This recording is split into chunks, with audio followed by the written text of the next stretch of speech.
வணக்கம் மக்களே, இப்போ நம்ம பார்த்தீங்கன்னா மதுரை மேலூரில் தான் இருக்கோம். மதுரை மேலூரில் பார்த்தீங்கன்னா மெட்டீரியல்லாம் போட்டாச்சுங்க. எல்லாம் ஸ்டீல் பைப் எல்லாமே அரேஞ்ச் பண்ணி வச்சு பாருங்கள். ஃபுல் அண்ட் ஃபுல் மெட்டீரியல் எல்லாமே.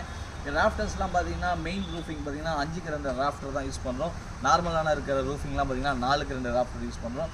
அதே போல் பர்லிங்ஸ்லாம் வந்து நம்ம ரெகுலராக எப்பவுமே யூஸ் பண்ணுற மாதிரி தாங்க 40/20 தான் ரெகுலராக யூஸ் பண்ணுறோம். நம்ம பிராண்டுன்னு சொல்லலாம். அப்போலோ பிராண்ட் சொல்லிட்டு இருக்கோம்ல. நம்ம யூஸ் பண்ணுற எல்லா ஸ்டீலுமே பார்த்தீங்கன்னா பர்ஃபெக்டாக அப்போலோ பிராண்ட் இருக்கும். எதுவுமே பார்த்தீங்கன்னா வேறு பிராண்ட் நாங்கள் யூஸ் பண்ண மாட்டோம். எப்பவுமே அப்போலோ அண்ட் நீசோன் இந்த 2 பிராண்டு தான் பார்த்தீங்கன்னா எல்லா இடத்துலையுமே கிடைக்கும். அவைலபிலிட்டி ஆல் ஓவர் இந்தியா ஃபுல்லாகவே கிடைக்குங்க. ஓகேங்களா? Apollo brand. அந்த அப்போலோ பிராண்டு இந்த சீல் எப்படி இருக்குன்னு சொல்லிட்டு பார்க்கலாமே. அப்படியே அப்போலோ பிராண்டு ஐஎஸ்ஓ சிம்பிள் இருக்குங்களா? பார்த்தீங்களா? இதான் அப்போலோ பிராண்டு.